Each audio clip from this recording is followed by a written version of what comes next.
Bonjour tout le monde et bienvenue pour ce nouveau webinaire. Aujourd'hui, j'ai la chance d'accueillir Hugo et Tess, donc nos représentants du CA FQF, donc Tess en tant que présidente et Hugo en tant que trésorier. Et ce soir, ils vont nous parler d'un projet sur lequel ils ont bossé cette dernière année, donc on appelle communément le projet européen, même si ça veut un peu tout et rien dire. Mais on va vous expliquer tout ça plus en détail. Et mais du coup, je repensais, Hugo et Tess, ça fait combien de temps? Ah oui, je voulais aussi m'excuser parce que ma caméra a un petit problème, donc il n'y aura pas ma tête pour cette fois. Mais les principaux interlocuteurs sont là, et c'est le principal. Je me posais la question, Hugo et Tess, ça fait combien de temps que vous êtes au CA de la FQF maintenant? 4 ans, non? 5 ans?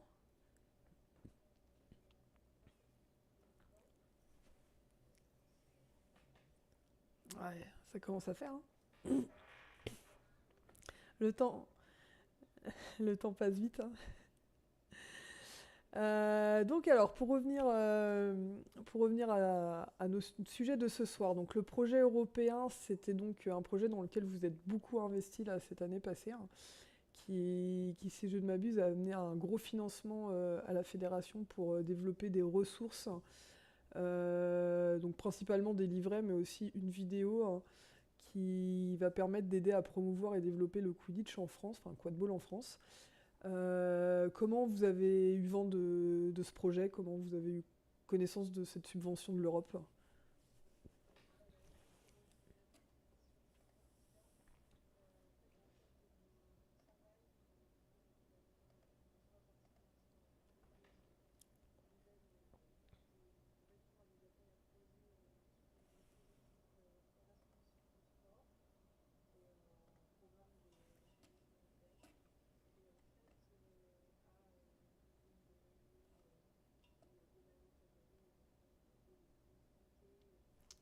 Ah, excuse-moi, je te coupe, Tess, apparemment, t'entends pas. Vas-y. Ouais, donc ça va.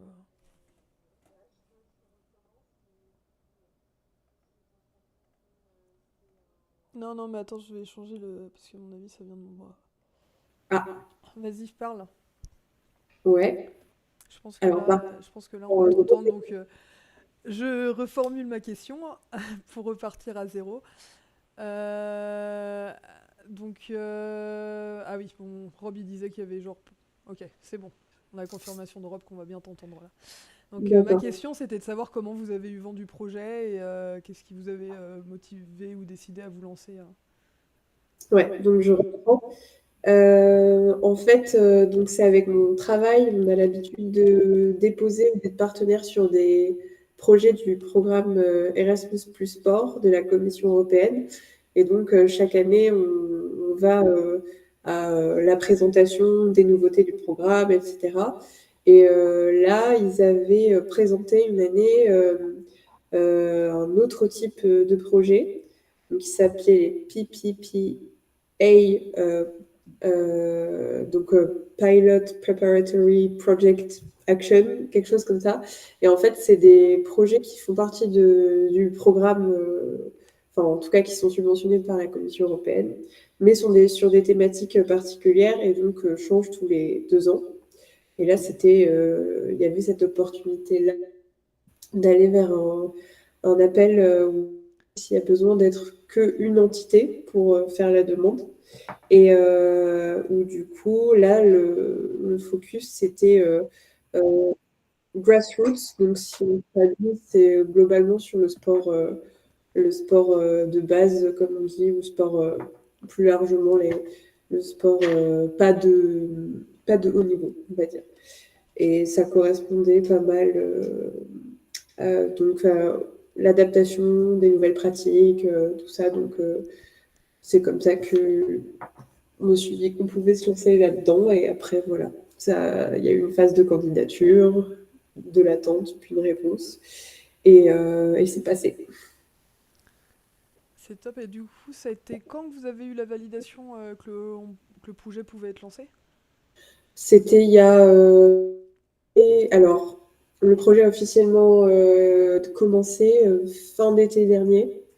Parce qu'on a eu la réponse avant, mais ça a mis un peu de temps aussi à mettre en place.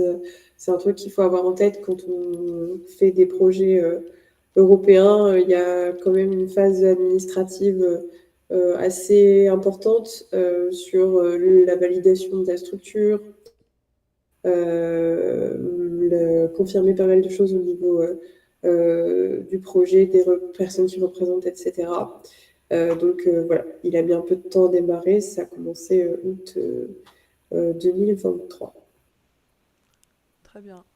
Et donc voilà, depuis un peu plus d'un an maintenant que le projet s'est lancé, quel, quel travail a été fait, quelles ont été les étapes je crois comprendre qu'il fallait rendre, enfin, validation des ressources développées avant fin octobre ou fin septembre, c'est ça? Euh, C'était fin octobre, ouais. Enfin, en fait, donc il y avait plusieurs phases. On devait rendre le rapport final fin octobre, ce qu'on a fait. Et après, l'ensemble des outils devaient être développés dans la période de subvention. Donc, je Fin sais pas, août. fin août. Juste avant fin août. Voilà. Mais je sais pas si tu veux rajouter quelque chose sur le bilan ou quoi. Et donc, il y a un certain nombre de livrables. Ça fonctionne aussi comme ça dans ce genre de projet-là. On va avoir des outils, des contenus concrets, spécifiques qu'on veut développer. Et il faut expliquer exactement quel est l'objectif à atteindre, pourquoi on développe ces ressources-là. Donc là, en fait, le projet, l'opportunité que nous, on avait identifiée, c'était qu'en fait, il y avait des équipes qui avaient du mal enfin, qui avaient existé et n'existaient plus maintenant et avaient du mal à se relancer, ou alors que, en fait, quand il y a des personnes qui veulent lancer des équipes quelque part, elles se sentent un peu démunies malgré ce qui existe déjà, l'accompagnement que peut faire la Fédé. Donc l'idée, c'était un peu de combler ce vide-là en essayant d'atteindre une cible de nouveaux publics, tout simplement, dans la tranche d'âge qu'on retrouve pas mal. Donc viser le public à partir du public universitaire, globalement la tranche 16-25 ans, qui est quand même celle qui est pas mal impliquée dans le quadbo, mais la période à laquelle les gens commencent aussi l'activité. Donc c'est pour ça que ça a été, on s'est focalisé là-dessus. Super. Et donc, est-ce qu'on peut parler peut-être un peu financement, ce que ça a donné si, enfin, Ouais. je sais pas si on peut dire le montant qui a été obtenu par la Fédé et dans quelle répartition a été faite sur les différents pôles. On peut pas vraiment le dire parce qu'on ne connaît pas encore précisément. Ok. Vu que c'est des montants qui. Il y a une partie, comme Tess l'a dit, où on a rendu l'évaluation du projet sur la base de laquelle on recevra éventuellement la fin de la subvention ou non, ou si c'est évalué pas bien, éventuellement il faudra en rendre une partie, ce qui est très peu probable. Mais donc précisément non. L'ampleur du projet, c'était un projet sur un budget de 20 000 euros qui était financé à 80%, donc ce qui avoisinait les 16 000 euros de financement. Pour la FQF, ça veut dire que concrètement, on devait déployer des activités pour 20 000 euros, mais je vais rentrer dans le détail avant, c'est pas du tout l'ordre de grandeur de ce qui a été dépensé. Et à chaque fois, on devait financer, entre guillemets, sur nos propres fonds à 20% ces ressources. Dans ces activités pour 20 000 euros, une grosse partie de ça, c'était le temps, entre guillemets, de travail des bénévoles. C'était un des avantages de l'appel à projet. Il permettait de valoriser le temps de travail des bénévoles, passer à des guides, les recherches, etc. Donc ça, c'était 60-70% à peu près du financement. Et ensuite, on a tout un financement qui nous a servi à faire capter et éditer des images de notre sport pour la vidéo que vous allez pouvoir voir après et qui va être disponible dans les jours à venir sur nos réseaux, et éditer également de manière professionnelle les documents support qu'on va pouvoir vous présenter très très bientôt. Maintenant, je ne sais pas. Bah, on peut partir maintenant sur la présentation des supports, hein, si, à moins que vous ayez d'autres choses à rajouter sur cette présentation déjà du projet et un peu de ce que ça a tenu, mais Non, vraiment, ce que disait Hugo sur le côté valoriser le travail bénévole, c'est quelque chose qui se fait pas très souvent sur des demandes de financement. Et l'avantage de ces programmes-là de la Commission européenne, c'est qu'il y a aussi des grilles qui permettent de dire, nous, on considère que une journée de travail fournie par un bénévole ou une bénévole, ça vaut tant. Et du coup, ça nous aide à calculer, à monter un budget. Et ça, c'est des choses qui peuvent même resservir au club si jamais ils veulent faire des projets, même au niveau local, ou même Alors là-dessus, il faut faire attention parce que c'est quasiment exclusivement européen, le fait d'autoriser, de valoriser le temps de travail bénévole. Pour un suivi d'un club, de dire que sur l'année, ils ont fait tant d'heures pour travailler sur le développement du club, faire des actions, participer, je sais pas, à un stand. Juste pour eux, ça permet de quantifier en fait l'implication des bénévoles de l'asso. On n'est pas d'accord là-dessus. En droit français, ça se fait pas. Donc, c'est pour ça que je suis très, dans 6000 guillemets là-dessus. On ne valorise pas en France le temps de travail bénévole. bon, on va pas parler droit français, mais l'idée est là, hein, je pense. Et donc, dans ce projet, il y a eu la production actuellement de 5 livrets, donc 5 guides, et une vidéo avec peut-être une deuxième qui devrait être en production prochainement. Donc là, on va vous présenter les ressources. Juste à noter que les guides sont en relecture actuellement. Donc là, ça va être présenté brièvement, mais il y aura peut-être des modifications entre ce que vous allez voir là et les versions finales qui seront publiées. Et de même que la vidéo, il y a encore la vidéo, on a déjà le gros est fait, hein, mais il va y avoir encore un petit peu de travail pour repeaufiner tout ça. Donc il y aura peut-être un petit peu de différence, mais on vous montre quand même les documents là actuellement pour que vous soyez OP à les choper dès que tout sera publié, à les utiliser au mieux. Donc voilà, allez-y, je vous laisse la parole pour présenter ça. Donc, je vais commencer par celui-là qui est celui lié à la pratique sportive. C'est peut-être celui qui est le plus utilisable par un nombre large de structures, disons, avec celui sur l'inclusivité peut-être. La plupart de tous ces livrets sont à destination, comme on disait, de structures qui se montent ou se remontent, mais peuvent tout à fait être utilisés par n'importe quelle structure qui cherche à approfondir ce sujet. Donc sur les entraînements, partie introductive générale sur comment structurer la fréquence des entraînements en club, sur comment construire une séance d'entraînement. Ça n'a pas forcément la prétention d'être le schéma parfait d'entraînement, ça a vocation à donner des idées à qui en serait en manque. Donc des ressources sur l'échauffement, des ressources sur quelques exercices plus techniques, donc comme vous pouvez voir, tir, ceinturage, des gestes techniques, certains plutôt poursuiveurs, certains plutôt batteurs, spécifiques à notre sport. Des ressources plus sur des exercices collectifs et un peu aussi, parce que c'est une problématique pour beaucoup de clubs, comment les adapter quand on n'est pas en effectif complet, quand on n'a pas les capacités d'entraînement de faire du 6 contre 6, qui est malheureusement une problématique pour pas mal des clubs. Donc voilà, plusieurs exercices de ce style-là. Et donc évidemment, là-dessus, comme je le disais, ça n'a pas vocation à être exhaustif, ça n'a pas vocation à être parfait, ça n'a pas vocation à vous apprendre à devenir champion de France de quad-ball. J'en aurais pas la prétention, on n'en aurait pas la prétention, mais c'est pour trouver des idées, plus pour son entraînement. Le deuxième, je vais te laisser la parole peut-être. Est-ce que ça s'affiche bien On a switché de fenêtre, ouais. Oui, il n'y a pas de souci. Ouais, donc le deuxième, il y avait en fait un enjeu de repartir de concepts et de définitions clés sur l'identité de genre et après mettre en avant des pratiques pour favoriser l'inclusivité dans le sport en termes de genre. Donc,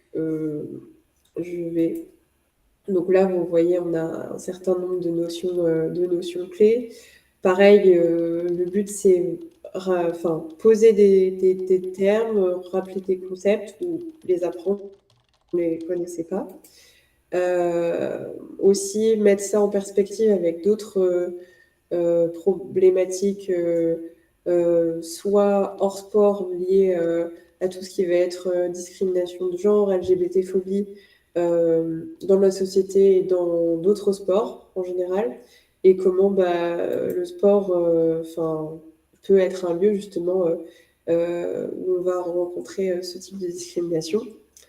Donc là, voilà, une comparaison avec d'autres sports collectifs. Ensuite, l'idée, c'était de repartir aussi du quadball. Pour les personnes qui pratiquent depuis même très peu de temps, on connaît le principe de la règle du genre, ce que ça veut dire, etc. Mais pour des personnes qui commencent, c'est vrai que du coup, c'est bien d'avoir aussi toutes ces idées en tête pour comprendre comment cette règle permet de favoriser la mixité et l'inclusivité dans le jeu.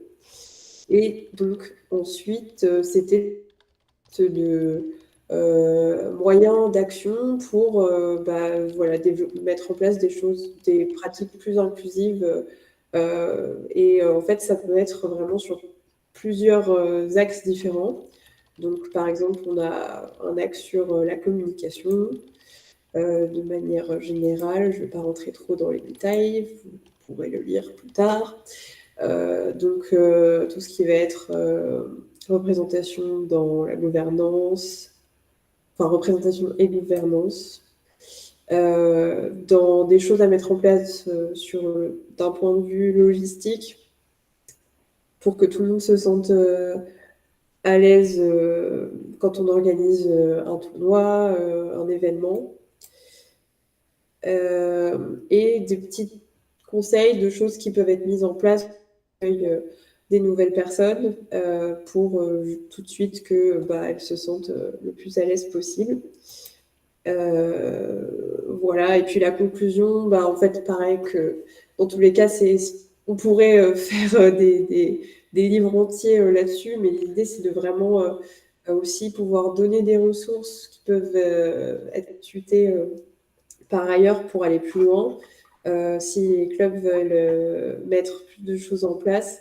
Et donc, l'idée, c'est avant tout se renseigner et essayer de placer des choses qui vont faire en sorte que tout le monde se sente à l'aise au sein de son club et de la pratique. Voilà pour celui-là. Je te donne la main sur celui-ci. Donc, sur la gestion associative, celui-là... S'il y a des questions pendant qu'on présente, tu me dis. Ne vous inquiétez pas, je vous le dirai. Sur la gestion associative, donc c'est plusieurs. Chacun de ces guides correspond en fait à un aspect. On s'est dit comment quelqu'un aujourd'hui veut lancer une association ou même la pratique du quadball dans un territoire. De quoi est-ce qu'il a besoin? Donc la gestion associative, c'est pas spécialement quelque chose qui va être spécifique au quadball. Donc dans le guide, on va retrouver des informations au final qui sont très générales et pour le coup là-dessus sur la situation en France. Comment créer une association? Quelles sont les déclarations à faire? Quelles sont les obligations? Comment est-ce que s'organise une association? Le fonctionnement des instances? Qu'est-ce qu'il faut gérer? Quelles déclarations à faire? Comment se gère la comptabilité d'une association? Alors, dans ce guide-là, on retrouve pas mal de redirections vers plus de ressources complémentaires, notamment, par exemple, sur la gestion comptable de l'association. On a mis à disposition un livre qui est mis à jour annuellement sur la trésorerie des associations sportives. Il y a beaucoup de redirections. Quelques outils, on a mis un paragraphe quand même sur la discipline. Rappeler aux associations, quand elles construisent leur règlement intérieur, leur statut, que les associations ont un pouvoir disciplinaire sur leurs membres et quelles sont les quelques grandes étapes à prévoir et insister, même si quand on lance une association, tout va bien, on n'a pas envie forcément de se soucier de ce genre de choses. C'est des choses qui peuvent être utiles pour la suite. Et ensuite, un petit rappel sur l'obligation d'assurance pour les associations sportives. Ça, c'est en France. Les associations, toute association sportive en France a une obligation d'avoir une assurance. Donc ensuite, c'est pas, comme on le redit après, avec l'adhésion à la FQF, il y a l'assurance. Donc c'est pas un souci, mais le but est pour créer la pratique en général. Ensuite, on a une Je deuxième me partie. permets, Hugo, une petite question là sur justement les outils, hein. Ouais. J'ai mémoire que c'était un projet de la FQF de faire un sorte de template de règlement intérieur, voire de statut pour aider les clubs à rédiger les leurs un peu dans les clous. Est-ce que c'est toujours quelque chose qui est planifié? Est-ce que ça, enfin voilà, on peut savoir où c'en est de l'état de cette idée-là? Alors, on a déjà notre priorité, ça va déjà être au niveau FQF de refaire notre règlement intérieur, mais donc c'est pas dans les tuyaux où on travaille à date. Mais les statuts ont été refaits récemment, par contre, et ça peut aussi servir de base pour des clubs qui voudraient s'en inspirer. Oui, pour certaines parties, et pour d'autres parties, je conseillerais plus d'échanger entre clubs. Là, on a une communauté qui est assez dynamique et qui échange là-dessus. Il y a des associations, je sais, pour l'association donc Titan Olympien Code Ball a refait ses statuts et règlements intérieurs. Ce sera des statuts et règlements intérieurs qui seront plus proches du fonctionnement d'une asso, parce que nous, nos statuts organisent le fonctionnement d'une fédération, donc ils n'ont pas franchement en termes d'organisation de la structure, ils n'ont pas énormément à voir avec des associations. Donc, Donc, pour le oui. moment, si jamais on veut avoir une idée de à quoi ça ressemble, se rapprocher des Titans Olympiens pour demander les leurs et Demandez à Rémi, Maë et Denis. C'est ça. c'est bien noté, hein. Donc ensuite, quelques conseils sur comment implanter son association localement, avec qui faire des liens, quelles personnes contacter, que ce soit des organisations publiques ou d'autres clubs sportifs, notamment créer des liens avec des clubs sportifs. On a vu que c'était très utile à la Coupe de France. Exemple tout bête, mais on a fait la dernière Coupe de France à Montpellier en juin, donc il faisait chaud, les gens s'en rappellent. Et sans les bons liens du club de Montpellier avec un club de rugby à 13, on n'aurait pas eu, on aurait eu le tiers du nombre de Barnum qu'on avait. Donc c'est vraiment très utile pour du ponctuel comme ça. Autre exemple, la dernière Coupe de France Junior qui a eu lieu organisée par le club de Haut-Mécourt, le repas du midi, le repas buvette avait été tenu par le club de foot local et c'est aussi des occasions comme ça éventuellement d'avoir quelques bénévoles sur certains événements ponctuels. Donc aussi important, enfin pas aussi important, mais également important comme les liens avec les entités publiques. Et enfin, on a mis une partie sur la participation à la vie fédérale de la FQF, parce que c'est notre intérêt en tant que structure, si la pratique se développe et qu'il y a des nouveaux clubs, l'intérêt c'est qu'ils rentrent dans cette dynamique fédérale, qu'ils viennent avec nous, que si c'est le genre de pratique qui les intéresse, ils viennent sur nos compétitions. Si ce n'est pas le genre de pratique qui les intéresse, qu'ils fassent quand même partie de la communauté et qu'ils fassent quand même grandir le code ball en France. Donc voilà. Ce suivant. Ouais, on alterne. Ouais. Donc sur ce guide-là, en fait, l'idée c'était de redonner des pistes sur la gestion de la communication au niveau des clubs, sachant qu'il y avait un certain nombre de choses qui étaient abordées dans le guide sur l'inclusivité, sur la communication, justement, ça n'a pas été remis dans celui-là. Donc, pour cet aspect-là, je vous invite à plutôt regarder celui sur l'inclusivité. Mais du coup, c'était plutôt comment faire une stratégie de communication à la hauteur de l'implication qu'on peut y mettre et de nos objectifs. Donc pour ce guide-là, je me suis basée sur un guide qui avait été fait il y a quelques années par Armand Kosso, que je pense que la plupart de la communauté connaît, et qui avait fait voilà, un peu un état des lieux. Donc j'ai essayé de m'en inspirer, de remettre à jour certaines choses. Donc voilà, il y a un peu dans quel ordre on peut penser à faire la démarche avant d'aller contacter du monde à droite à gauche, d'abord réfléchir à qui on veut atteindre, quelle identité on veut construire autour d'une équipe. Ça paraît bête, mais ça reste quand même, à partir du moment où on déclare, même on déclare un nom de préfecture, après on peut toujours le changer dans la pratique, mais c'est vrai que ça renvoie pas la même image, et on le voit récemment en France, il y a beaucoup de clubs qui ont fait une refonte totale de leur identité graphique. Et donc ça reste, ça peut être plus attractif et voilà.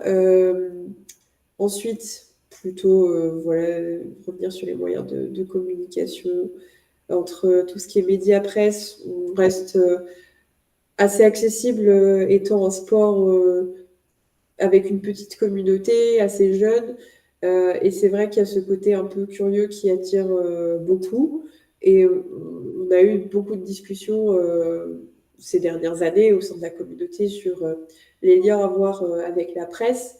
Et donc, ça peut permettre justement à des assos qui se lancent tout juste, des équipes, d'apprendre à choisir dès le début avec quels médias l'équipe souhaite aller, essayer d'identifier dès le début si ça va être un média qui va plutôt tourner en dérision complètement le sport, pas prendre de haut.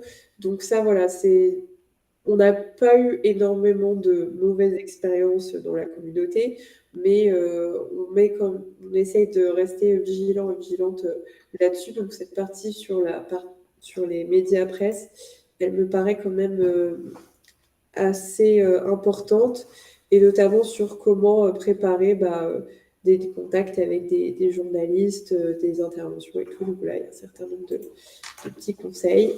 Ensuite, on part plutôt sur les réseaux sociaux. Voilà, donc c'est un récapitulatif. Et donc sur les populations éventuellement à cibler, mais ça, c'est une partie qui risque peut-être d'être enrichie aussi par la suite. À toi. Et donc, pour le dernier, qui est infrastructure et matériel, donc peut-être c'est le premier dans l'ordre quand on cherche à construire une asso ou créer sa pratique. Comment viser un terrain, à la fois que ce soit pour un entraînement régulier, créer une pratique régulière dans un lieu ou pour une compétition. Quel terrain cibler, à qui s'adresser, quelles sont les dimensions, même si on les connaît. Comment s'arranger sur le stockage ou le transport de matériel, comment est-ce qu'on peut avoir accès à des si c'est possible. Un peu des données sur les terrains de sport en France, parce que c'est des données que notre gouvernement tient à jour, et des processus, comme je disais, sur comment demander l'accès. Ensuite, sur le matériel, donc quelques rappels des règles sur comment c'est défini, et des présentations de structures potentielles sur comment construire ces anneaux, les bases. Donc ça, je remercie le travail qui avait été fait il y a presque 10 ans par des bénévoles de la FQF sur comment créer des anneaux. On rappelle sur les balais également, et ensuite sur le matériel général aussi, quelques exemples sur les volley-balls, les dodgeball, les shorts de flag, avec des liens aussi sur certains types de balles, enfin pour chaque type de balle, comment éventuellement se les procurer. Parce que ça, on utilise des choses qui, contrairement aux anneaux, se trouvent dans le commerce. Que ce soit commerce général pour certaines balles ou spécifique au paintball pour les shorts de flag. Et aussi un petit point sur du matériel partagé avec d'autres sports collectifs, parce que de la même manière que les infrastructures, la pratique du quadball elle peut être accueillie au sein d'une association multisport, et auquel cas les chasubles Blue Maillot, les plots, c'est des ressources qu'on peut partager avec d'autres associations. Donc voilà.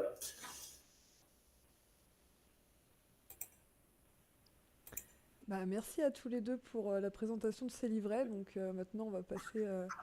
Je vais vous faire visionner la vidéo. Donc c'est une vidéo qui est un peu longue, qui dure à peu près 4 minutes, mais elle n'a pas forcément pour vocation d'être sur les réseaux sociaux, mais plus d'avoir une présentation assez générale de ce qu'est le sport, avec des vidéos qui avaient été filmées, si je ne me trompe pas, lors de la journée à Chaville l'année dernière. Et Coupe de il y a France, aussi un peu la Coupe de France, ouais. Ouais, Coupe de France, donc 2 compétitions de la saison dernière. Voilà, à vous les studios. J'avais un pote de lycée qui m'a dit viens, on va au Quidditch. Je lui ai dit non, ils ont des balais. Et derrière, il m'a dit vas-y, si, viens. Et j'ai fait bon, d'accord. Et vraiment, vous pouvez pas savoir ce que c'est tant que vous n'avez pas essayé. Dans sa forme de base, en fait, le Quidditch, c'est un sport qui a été créé dans l'univers d'Harry Potter.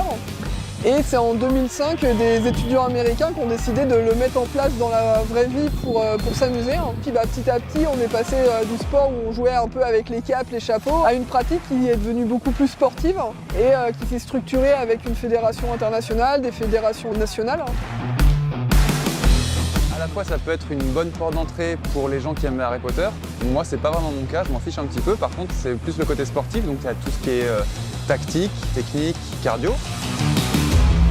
Tous les physiques peuvent s'adapter au jeu et devenir efficaces. On va avoir des petits, des petites, des grands, des grandes, des gens qui sont un peu forts, des gens qui sont un peu fins. Et en fait, chacun va pouvoir s'adapter et trouver sa place dans le jeu.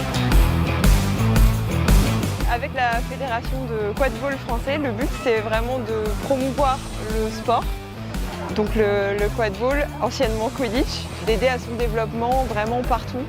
Il y a vraiment cette dynamique d'accompagnement qu'on essaye de pousser au maximum parce qu'en fait on a vu que c'était possible d'avoir une 50aine d'équipes en quelques années seulement avec nos voisins en Allemagne et c'est quelque chose qu'on aimerait vraiment atteindre dans les années qui viennent. Il y a une part d'inclusivité qui est vraiment importante pour moi. En tant que personne non binaire, c'est rare les sports collectifs où mon genre est reconnu et où je peux être moi-même. Et le côté collectif, le fait qu'il y ait plusieurs balles en même temps sur le terrain, les batteureuses apportent vraiment de nouveaux jeux de passes, de balles, etc. qui sont vraiment super intéressants. Donc c'est vrai que tout l'aspect stratégique et l'aspect inclusif sont vraiment chouettes. C'est un mélange de plusieurs sports. On a du hand, dans le côté attaque, se placer pour se faire des passes, pour trouver la brèche, pour essayer d'aller marquer. On a le côté rugby, puisqu'on a donc du contact, c'est un sport de contact où on peut plaquer le porteur de balle. Et on a aussi un côté de balle aux prisonniers, où on va utiliser donc des balles de dodgeball pour éliminer les joueurs adverses et du coup gagner du terrain, gagner en avantage numérique pour marquer plus facilement et défendre plus facilement.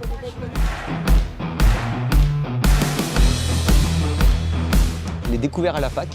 C'est un ami qui m'a invité parce qu'il savait que je faisais du rugby. J'en ai fait pendant très longtemps.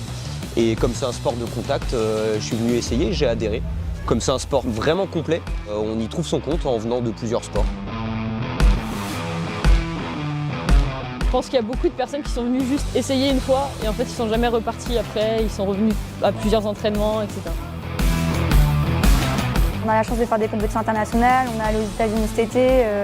C'est fou ce qu'on vit en fait avec le Quidditch, donc forcément ça t'aide à te motiver pour continuer quoi. Même si sur le terrain on est assez féroce, un match se termine toujours sur un câlin et sur une photo, et parfois autour d'une bière ou d'un repas. Donc venez. Oui, c'est vrai, on joue avec des balais entre les jambes et ça peut paraître un peu ridicule au début. Et en fait, c'est quelque chose qu'on oublie très vite. C'est juste le handicap du sport et une fois qu'on a passé ça, c'est vraiment que du fun.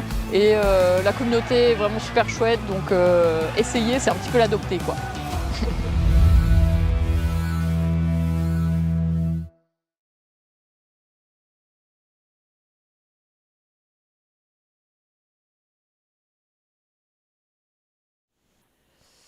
Et voilà, donc j'espère que cette vidéo vous a plu. On a vu les crédits à la fin, mais je voulais remercier énormément Marie Lopez Vivanco qui a réalisé cette vidéo et la plupart des photos qui sont dans les guides sont aussi de son fait. Donc elle est intervenue 2 fois, une fois à Chaville comme on disait l'année dernière et à la Coupe de France à Montpellier pour prendre des photos, pour prendre des vidéos afin de nous donner beaucoup de ressources et ça a été notamment grâce à ce financement européen qui a été possible de la rémunérer pour ça. Normalement, il y aura une autre vidéo qui va être réalisée, celle-là beaucoup plus courte. On va être sur les 1 minute 30 justement pour qu'elle soit partagée sur les réseaux sociaux et qu'on puisse la montrer un petit peu partout. On va arriver à la fin de ce live.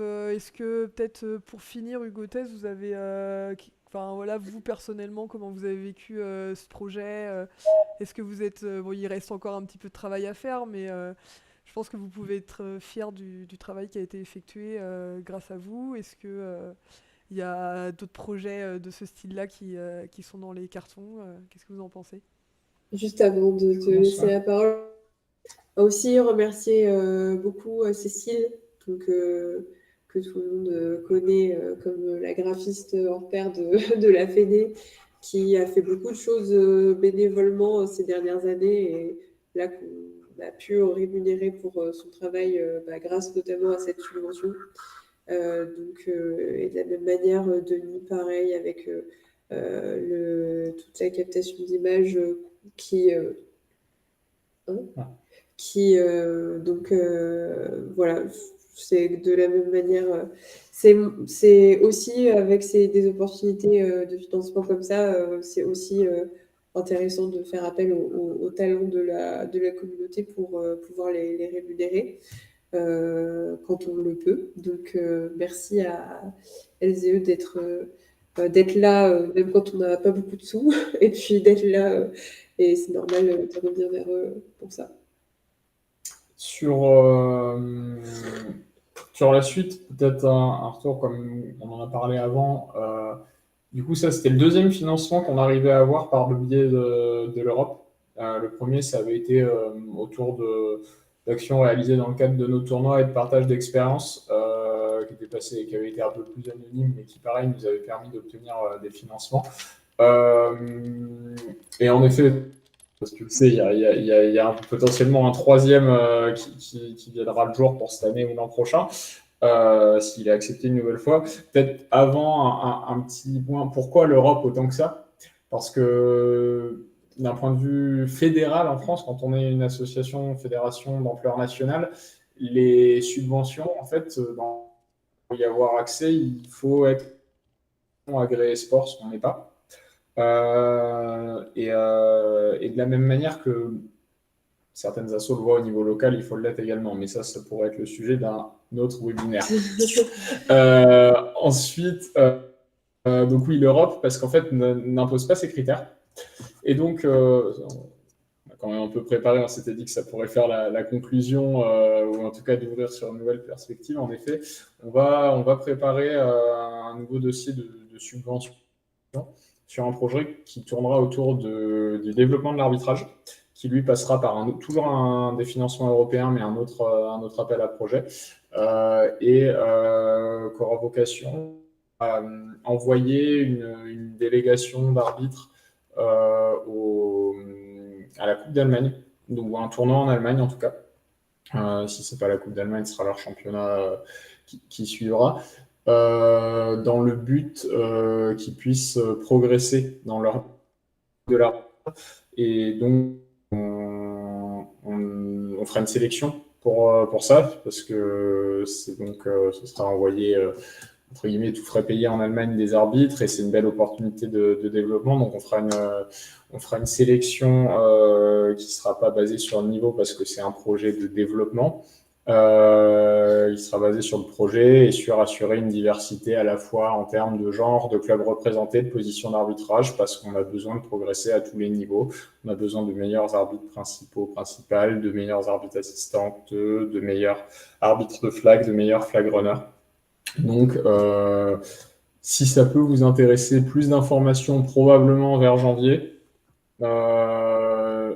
Et du coup, avec un peu une trajectoire autour de l'arbitrage, retour prochain des quotas une fois que les tests seront parus.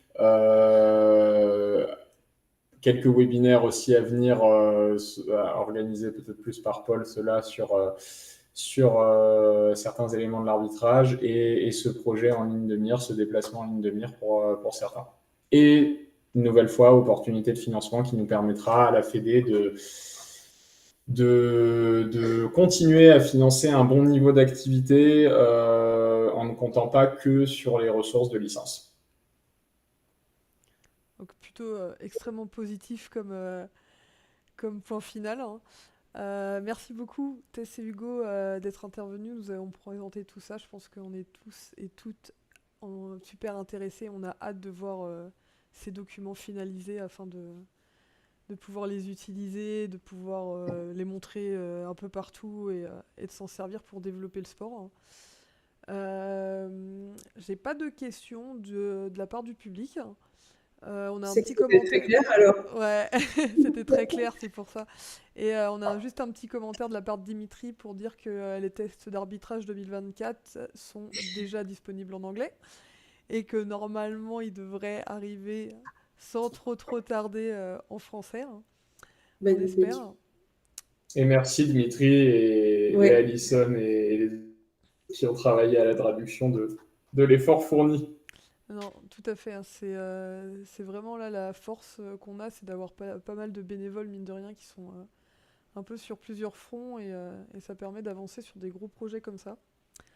Si vous êtes intéressé pour venir aider la FQF, il y a toujours de la place, donc n'hésitez pas à solliciter le CA pour savoir les missions qui restent à pourvoir et on vous fera une place bien au chaud parmi nous avec grand plaisir. Et grâce à des projets comme ça, il y a même un peu de budget pour monter des projets si ça peut permettre le développement de notre sport. Tout à fait. Sur ce, je vous souhaite une bonne soirée à tout le monde. Encore merci Tess et Hugo. Hein. Et bonne soirée tout le monde. Merci à toi Tiffaine. Bonne soirée, au revoir.